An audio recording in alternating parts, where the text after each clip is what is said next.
One of the first things you've got to consider is having the right equipment. It's just like cooking, you need the right gear.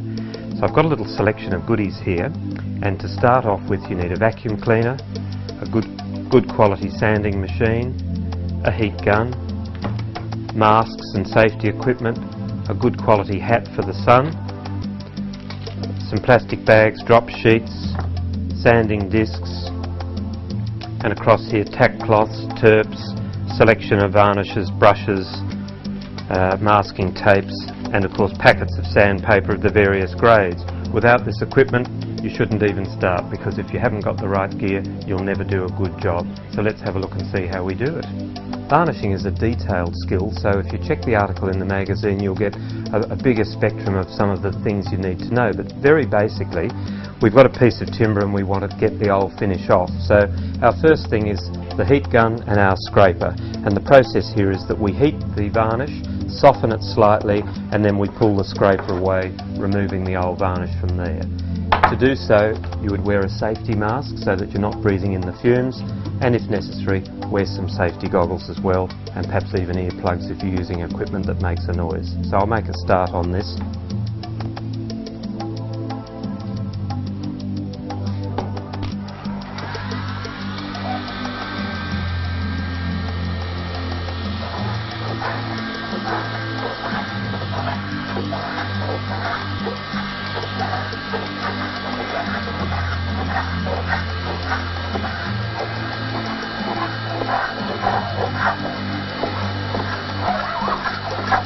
Once you've stripped down the piece of timber, and I've just done the little section here for a display purpose, you would then either decide to sand the piece of timber down with a sanding machine, and I find these very helpful, with a disc that sticks on with Velcro, and that would then sand that down. Or if it's pretty clean already, you might wish to go straight ahead and do it by hand with sandpaper, or use a pad system if you need to get stuck into it.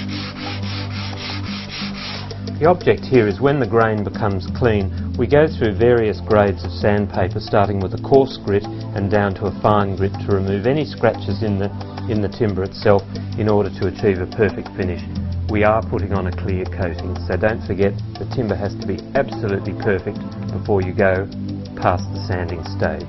This is a fairly new piece of fresh teak, and I've lightly sanded it, and presuming you've got your old teak and stripped it, you're then ready to see if that's okay to be sealed. The way to do that is a quick inspection with methylated spirits or terps, and you can wipe that on that piece of timber and then see if there's any imperfections in the grain. You're always sanding with the grain so there's no scratches. We might say there's a little mark there and we want to sand that out. So you wait till that just dries off, keep sanding until it's perfect, and then we're ready to seal that piece of timber and lock it off for the weather. So again, for the purposes of this demonstration, I'm using this piece of timber. It's pretty clean and ready to go, and that's how you should have sanded it down. I then quickly mixed just a little batch of 50-50 varnish and terps, or whatever is your preferred thinning agent for that product that you're using, and I would then apply that to the teak to seal it. You can brush that in quite well into the grain, let that soak right in, and always lay it off with the grain and let that soak in and lightly tack off and dry. So we've moved to the side of the cabin here, and I'm getting fussy because I've got my glasses on, and I've sealed this up with a couple of coats, and what I'm trying to do now is build up the coats of varnish to get a really great finish and to try and remove the grain. To flatten that grain efficiently and effectively, I would use my power sander, and this is a great way to absolutely fix this. Obviously, I'd be wearing my mask, and I'd probably have some safety glasses over the top. Not really necessary for a sander because there's nothing much but dust, but away it goes like this.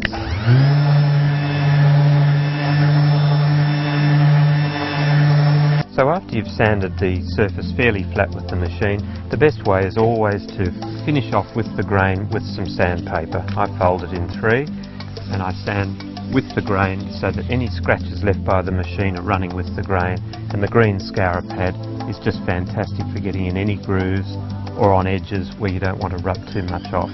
It's an excellent way to get a really smooth, clean finish, ready to apply the varnish full strength. So as you can see on the deck, I've masked it up.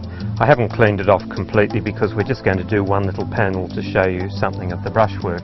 But this is a tack cloth and it's a wax infused silicone free cloth, and it will remove, as you wipe this teak down, every trace of dust and mess on that teak. And that's a good point to just check and see whether everything's absolutely in order, no imperfections, and you're ready to go. Then of course I've got a fresh container with strained and filtered varnish and my brush all ready to go, and then we start to apply the varnish. The brushing process is really so crucial, and if you stand back as I'm standing here, if you look at it like that you can't see the reflection. This is where it's important. You need to stand back here and you need to look down that reflection of that varnish and you need to see where you're going. The process of course is called laying on. So I'm standing back, I can see right down that, I can see every bubble and every run or potential run, and I can just brush that out like a flash. This is our wet edge, so we need to keep that going all the time, particularly in hotter weather. Always brushing and laying off just into that little section of varnish and moving along as we go. So that's the process, and around and around and around we go. So I've done 6 or 7 coats on here, and I think you'll agree it's looking pretty shiny. Anyway, I'm rather thrilled with the results, and if you want to get it finished just like this, go and buy Trader Boat magazine and you'll learn exactly how to do it. It's great fun and it looks fabulous.